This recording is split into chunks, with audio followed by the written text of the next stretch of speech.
Hello and welcome to Rotted Reviews, and today I want to talk about a horror movie in a little bit more of a casual tone. I am going to be reviewing and scoring this film, but I kind of wanted to just keep it a little bit more light, a little bit more conversational. But before I get into this review of the 2021 movie The Devil's Tale, what I'd like to do right now is ask you to please click like and subscribe, especially if you've been watching my channel and you dig the content and you want to support me. That is the absolute best way. The second best way is sharing my content, and the third best way to support me, if you really want to do this, is to check out the Patreon link below. We have Discord benefits, watch parties, weekly vlogs, all sorts of good stuff, with the lowest tier starting at only $1 a month. And so with that shameless self-plug and groveling out of the way, let's go ahead and take a look at this 2021 compilation horror film that is currently available on VOD platforms, including Amazon Prime, for a $4.99 rental fee. Now, if you're new to the channel, you may not have heard me give this kind of spiel before. It has been a little while, but some of you may have already heard it, and apologies if this is a bit redundant, but I do consider compilation horror films and anthology horror films to be two very separate things. Anthology horror films are the ones where the short films that make up the, well, compilation of them to be purposefully built for it. We're talking Creepshow, we're talking Tales from the Crypt, or 1970s Amicus anthology series like, Tales from the Crypt and Asylum. We're talking Southbound, things like that, where they'll have a binding storyline and they will actually reach out to other filmmakers and say, okay, well, this is the scope of what we want to achieve. They may even give them the entire story to shoot, but it will be winding up typically with different directors making their own short films for the purposes of this entire hour-and-a-half to 2-hour long runtime.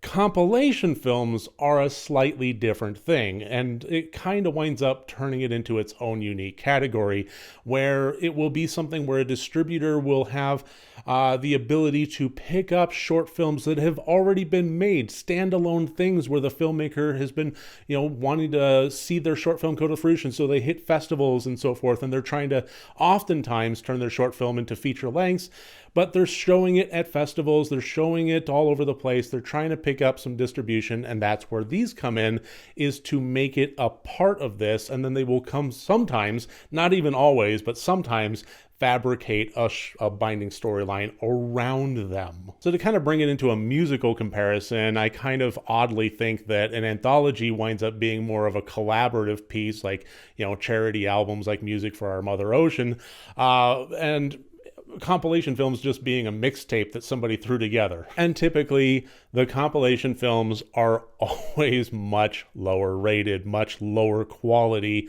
overall. But I still think that there is a place for them in our horror archives, and they deserve to be looked at. And the 2021 movie Devil's Tale is kind of a good example of that. All the short films within this, which include Reformed by Samantha Timms, What Meadow Girls Are Into by Laurel Vale, Cerdita by Carlota Martinez Pereda, The Boogie Woman by Erica Scoggins, and Supine by Nicole Good. There's kind of that central theme running throughout them, is that they are all by female filmmakers and creators, which I think is kind of a fantastic way to highlight some really solid entries by some very creative filmmakers. And all of this is glued together by the binding storyline.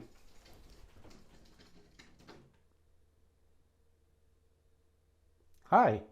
And all of this is kind of glued together by the binding storyline of The Devil's Tale, directed by Taz Pereira. And this binding storyline seems to be set with a new nurse in a hospital on the night shift that is very much running short on light bulbs and having an excess of Dutch angles. Basically kind of having mysterious elements happen with a patient disappearing from the bed and nurses disappearing from their stations and stories being told of Mr. Moore who happened to be at the room that she's attending. And odd stuff happens. There's some actually pretty good kind of special effects, gory elements happening within there, but overall it's just, it seems a little bit weak in that it actually kind of tries to set up some lead in for the short stories that it's telling. With these kind of things, you'll often, especially for compilation films, when it's not purpose built for this, we'll have situations where, people will sit around the campfire and, oh, what's the next scary story you want to tell? And, lead in with the next one, that kind of thing.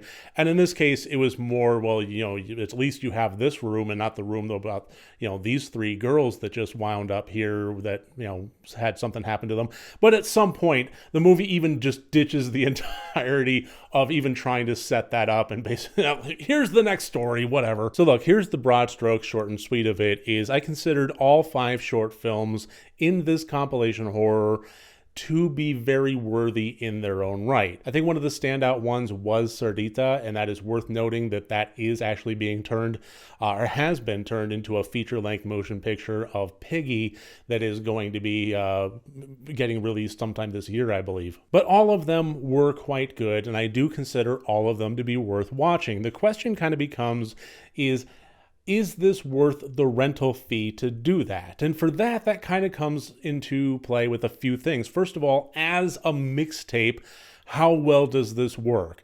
And in my mind, serviceably well. Like I said, all of the entries in this were quite good. So as far as the selection for the mixtape goes, no real complaints there. As far as the sequencing, though, I kind of think it could have been a little bit better handled. We have a situation where the first 3 movies have their own kind of tempo. What Metal Girls Are Into especially has a little bit of her frenetic vibe to it. But then the penultimate one of The Boogie Woman kind of slows things down, and then Supine slows things down even further. So having that be kind of the way that the movie ends, with slower and slower, I don't know, it just kind of felt like the wrong foot to lead with as far as finishing off the movie and showing end credits. And the other thing is, how readily available are these to watch anywhere else? I hate to be the person that does this, but if all 5 of these entries were readily available as YouTube videos, then you could save yourself $4.99 rental and just have a playlist going.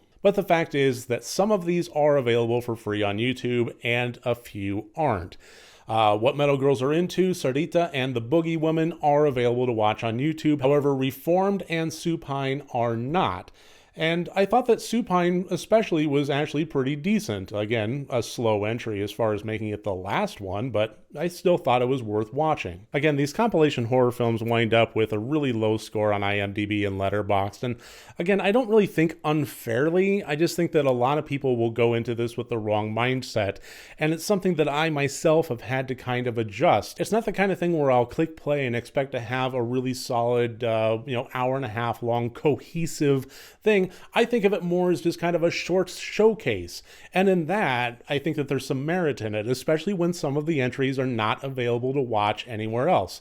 So I kind of feel like I am getting my money's worth by embracing the idea of these short films being presented to me in an area that is outside of festivals that I couldn't physically get to across the world. And anybody that actually has gone to a short showcase at a film festival knows that they can be quite rough around the edges, but the talent is there. Oftentimes, this is an indie filmmaker that is simply trying to make the best thing that they can. It's almost an advertisement for themselves as far as the story that they've had brewing in their head that they want to see become greater. And but at the moment, all they can really do is kind of narrow it down to this 5-minute production that they will gather up as much money as they can. They'll save their nickels and their pennies, and they'll get their aunts and their uncles contributing $5 or $10 or $20 here and there, and they'll just do the best that they can. So yeah, rough around the edges, but the talent is there. It's an offering of showing what they can possibly do if they were provided with the technology and the budget and the acting and the so on to make it happen. And I can see a lot of that happening within here. So again, it's just a matter of perspective. On an objective quality, which my score will represent, there's some ups and downs with this. But again, just kind of knowing what I was in for as far as a compilation horror film, as far as a short showcase, I thought it was decent. I've definitely seen so much worse. The most notable example that comes to my mind on that is Watch If You Dare, but there are some absolute dog terrible compilation films out there, and I would say that this movie is not one of them. This actually features some very good shorts done by some talented people, and I think it is worth the rental fee. But at the same time, I would be remiss if I didn't make the full transparent admission that of the two different types, I absolutely 100% of the time prefer proper anthologies. I just think that compilations are a different beast, and if you approach them for what they actually are, it doesn't mean it's going to forgive a lot of mistakes.